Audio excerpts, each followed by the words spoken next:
नमस्कार, मैं हूं प्रभाकर मणि तिवारी। आप देख रहे हैं मेरा खास कार्यक्रम politics with Prabhakar.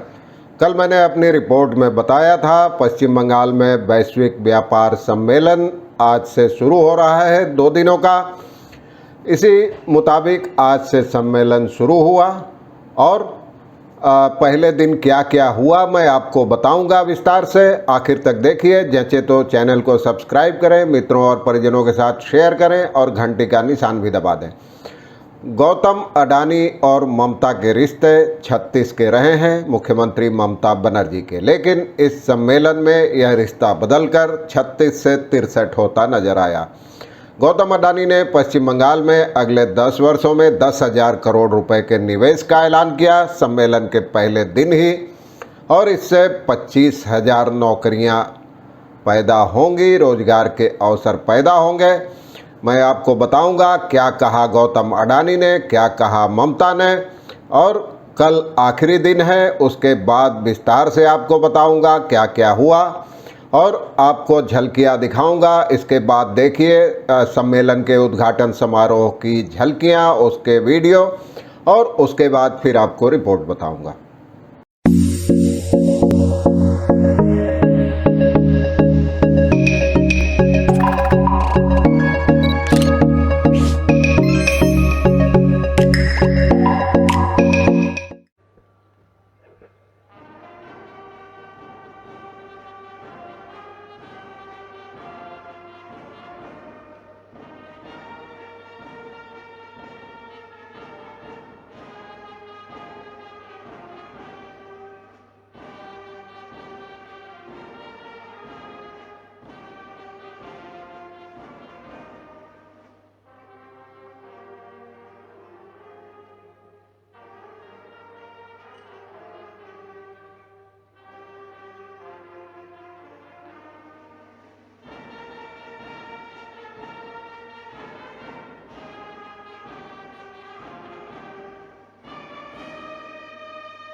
In keeping with the traditions of Bengal, we will now facilitate the distinguished guest with an Uttiryo.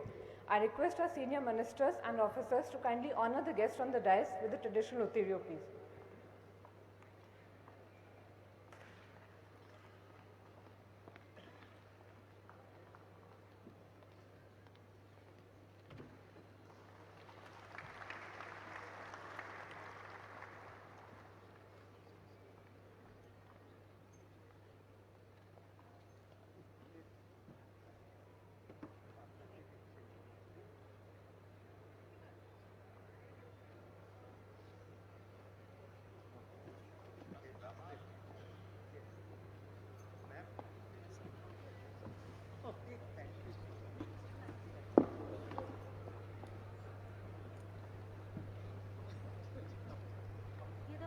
Chandrima এসে না ঠিক আছে।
आपने देखा उद्घाटन समारोह कैसा रहा। ममता बनर्जी ने अपने भाषण में कहा, निवेशकों को आकर्षित किया, यह कहते हुए कि बंगाल में एक भी कार्य दिवस नष्ट नहीं होता है और आप लोग निश्चिंत होकर यहाँ निवेश कर सकते हैं। उन्होंने कहा कि बंगाल कोरोना के बाद पहला ऐसा राज्य है जो निवेश पर इतना ध्यान दे रहा है और ममता ने दावा किया कि उनके निवेश के कई प्रस्ताव मिले हैं, जिसे बंगाल वैश्विक व्यापार सम्मेलन यानी BGBS में अंतिम रूप दिया जाएगा और इसमें कई अदानी और अंबानी जैसे मशहूर उद्योगपति पूरे देश के अलावा विदेशों से भी कई प्रतिनिधिमंडल सम्मेलन में मौजूद थे। और उन्होंने कहा कि अपनी सरकार की उपलब्धियां गिनाई ममता ने और कहा कि यहां निवेश करने वाले बंगाल के परिवार के सदस्य की तरह होंगे और पश्चिम बंगाल भौगोलिक लिहाज से और ढांचागत लिहाज से काफ़ी आगे है, यहाँ निवेश में कोई दिक्कत नहीं होगी।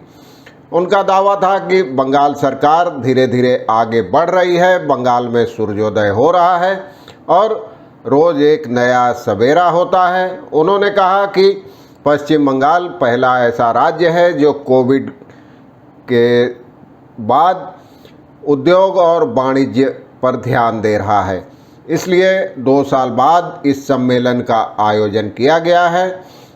उन्होंने कहा कि सामाजिक सुरक्षा के लिहाज से बंगाल पूरे देश में पहले नंबर पर है। स्वास्थ्य साथी कार्ड के जरिए राज्य के लोगों को 5 लाख रुपए तक की चिकित्सा की सुविधा दी जाती है और सरकार की बाकी योजनाएं भी गिनाई। महिलाओं की सत्ता में भागीदारी, महिलाओं की जागरूकता, महिलाओं के लिए योजनाएं शुरू की हैं सरकार ने, उन्होंने उसे गिनाया। इमामों के भत्ते की बात कही, कन्याश्री, युवाश्री समेत अपनी तमाम योजनाएं गिनाई। और निवेश कितना आएगा यह तो कहना मुश्किल है, लेकिन उद्योगपतियों की मौजूदगी के लिहाज से पहले दिन सम्मेलन काफ़ी सफल कहा जा सकता है। इसका उद्घाटन समारोह भी रंगारंग रहा, जैसा कि आपने देखा। कई देशों के प्रतिनिधि इसमें हिस्सा ले रहे हैं। देश के भी तमाम शीर्ष उद्योगपति या उन उद्योग समूह के प्रतिनिधिमंडल इसमें मौजूद हैं। अब इसमें सबसे खास बात रही गौतम अडानी। गौतम अडानी, आपको याद है, ममता बनर्जी प्रधानमंत्री नरेंद्र मोदी से गौतम अडानी के रिश्तों को लेकर हमेशा सवाल उठाती रही हैं, गौतम अडानी को कटघरे में खड़ा करती रही हैं, लेकिन वही गौतम अडानी इस सम्मेलन में भी हाजिर हैं।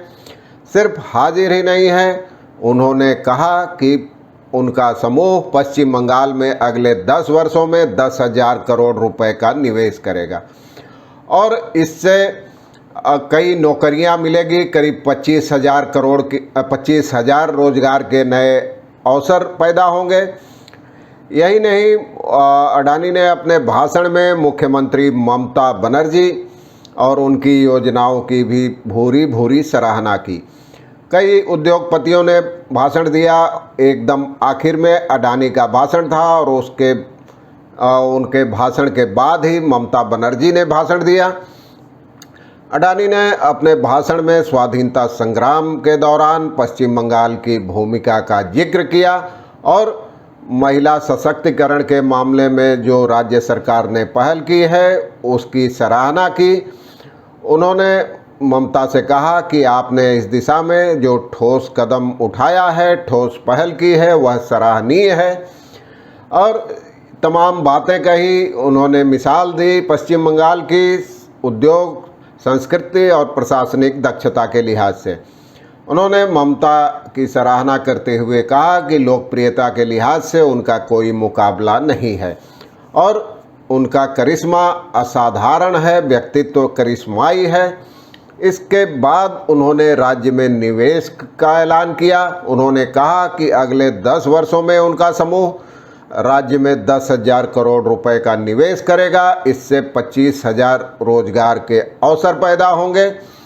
उन्होंने संकेत दिया कि उनका समूह किन किन क्षेत्रों में निवेश कर सकता है। उन्होंने कहा कि बंगाल में उनका समूह एक डाटा सेंटर बनाना चाहता है और इसका मकसद समुद्र के नीचे केबल बिछाना है। इसके अलावा वेयरहाउस, लॉजिस्टिक पार्क आदि भी बनाना चाहता है अडानी समूह। और उन्होंने कहा कि समूह अपने विल्मर ग्रुप के फॉर्चून सरसों तेल का उत्पादन भी बढ़ाना चाहता है। और यहाँ आपको बता दूं कि कुछ महीने पहले ही राज्य सचिवालय में गौतम अडानी के पुत्र करण अडानी ने ममता बनर्जी से मुलाकात की थी।